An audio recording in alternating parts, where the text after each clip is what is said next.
Hello बच्चों, आपका स्वागत है आपके YouTube channel HD Rao science classes में। बच्चों, आज क्लास 12 की केमिस्ट्री से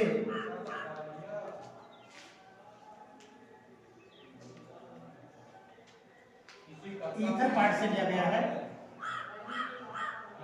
ईथर आपको जानना है, ईथर क्या है।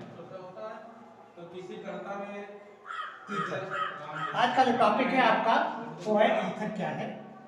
देखिए, ईथर को सामान्यतः आर ओ आर के द्वारा प्रदर्शित करते हैं। जहां आर आपका एल्किल समूह है, ये आपका ऑक्सीजन है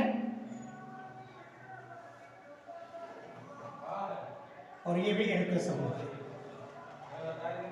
तो देखिए, जब एक एल्किल आर और ये एल्किल जब दोनों ऑक्सीजन परमाणु से जुड़े हुए होते हैं तो इस तरह के आर यहाँ है, ये भी आपका एल्किल समूह है और एक कैसे अटैच होते हैं, कैपिटल आर। यानी जब ये एल्किल समूह ऑक्सीजन परमाणु से जुड़े होते हैं तो इस प्रकार का जो यौगिक बनता है उसे आप क्या कहते हैं, ईथर कहते हैं।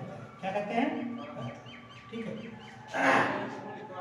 तो यहाँ पर आर जो आपका एल्किल समूह है वो आर आप इसको कहते हैं Mithil, C2H5 ethyl, C3H7 propyl, ये आपका आर का है, ठीक है।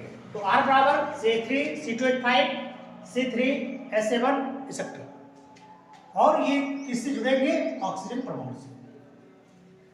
तो जब एल्किल समूह यानी दो एल्किल समूह एक ऑक्सीजन परमाणु से जुड़ा होता है तो उसे आप क्या कहते हैं, ईथर कहते हैं। ठीक बच्चों,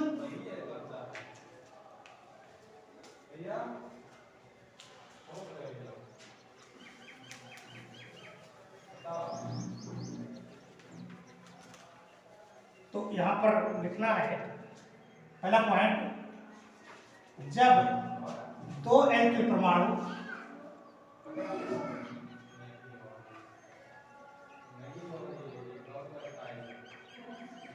एक ऑक्सीजन परमाणु से जुड़ा होता है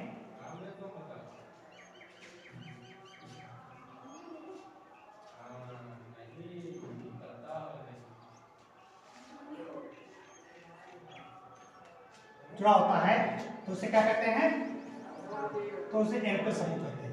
यानी जब दो एल्किल समूह कह दीजिए एक ऑक्सीजन परमाणु से जुड़ा होता है तो उसे क्या कहते हैं, ईथर कहते हैं।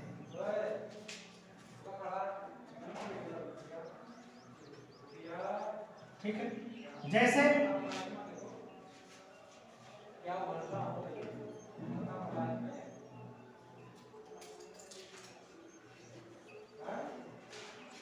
यहाँ पर देखिए, ये आपका मेथिल समूह है, ये आपका एथिल समूह है, तो ये आपका ईथर होगा। अगला देखिए C2H5 वो C2H5, ये भी आपका क्या है, ईथर समूह है, ठीक है।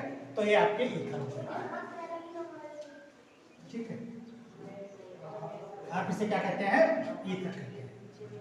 इसका सामान्य सूत्र क्या होता है, ईथर का सामान्य सूत्र क्या होता है, CnH2n+2, ठीक है।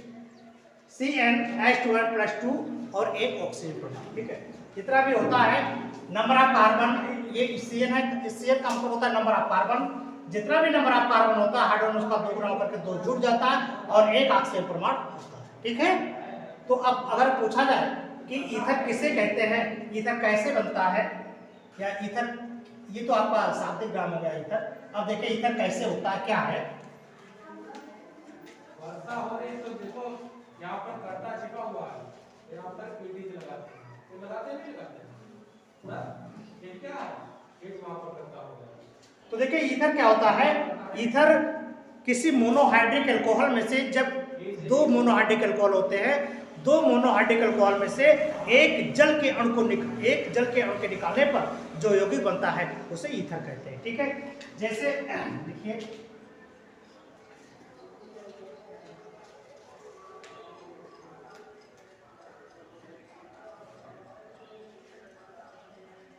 किसी मोनोहाइड्रिक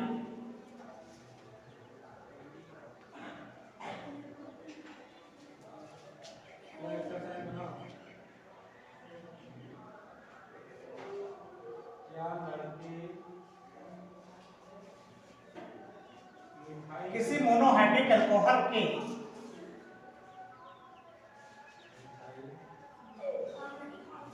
दो अणु में से जल के एक अणु, यानी जब H2O निकल जाता है, जल के एक अणु निकलने पर ईथर बनता है। ठीक है, कि जब मोनोहाइड्रिक अल्कोहल किसे कहते हैं? वह अल्कोहल जिसमें एक OH होता है। अगर जिसमें दो होगा उसे डाई अल्कोहल, ट्राई। तो मोनोहाइड्रिक होता है जिसमें एक OH समूह उपस्थित होता है। दो उपस्थित होगा तो डाईहाइड्रिक, ट्राईहाइड्रिक, पॉलीहाइड्रिक ऐसे बनते रहते हैं।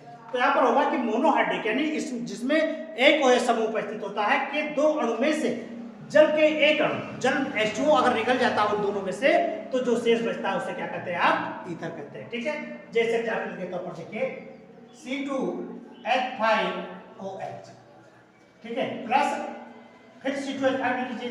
तो यहाँ पर आप लिखते हैं इसको OH C2H5। क्लियर, बात तो वही है। तो जब आप इसको लेकर के क्रिया कराते हैं तो देखिए क्या होता है, जल के मॉलिक्यूल लेके निकल जाता है। कैसे निकल जाता है? यहाँ पर देखिए H और यहाँ का OH ये आप पर निकल जाता है। ऐसे जल के मॉलिक्यूल नहीं तो निकालने, तो जैसे क्या बचा C2H5 वो C2H5, ये बचा आपका C2H5 वो C2H5। ठीक है, तो C2H5 वो C2H5 प्लस H2, ये आपका बना ईथर। यही है आपका ईथर और ये बना आपका। ठीक है बच्चों, तो अब इसका आईपीएसी नाम क्या होता है? एक एथिल यहाँ है, एक एथिल यहाँ। तो इसका एक साधारण नाम है die ethyl ether, die ethyl ether. इसका नाम है डाई एथिल ईथर।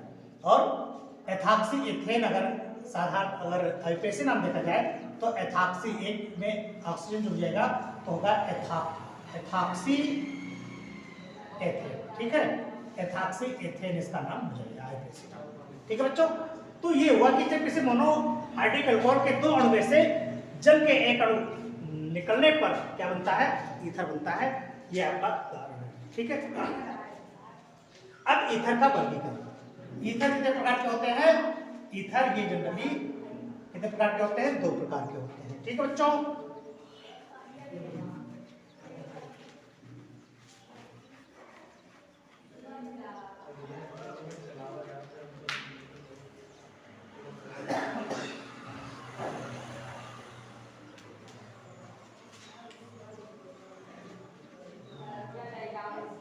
देखिए ईथर दो प्रकार के होते हैं।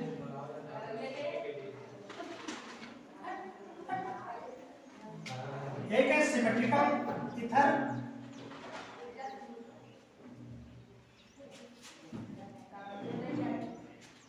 और दूसरा है अनसिमेट्रिकल।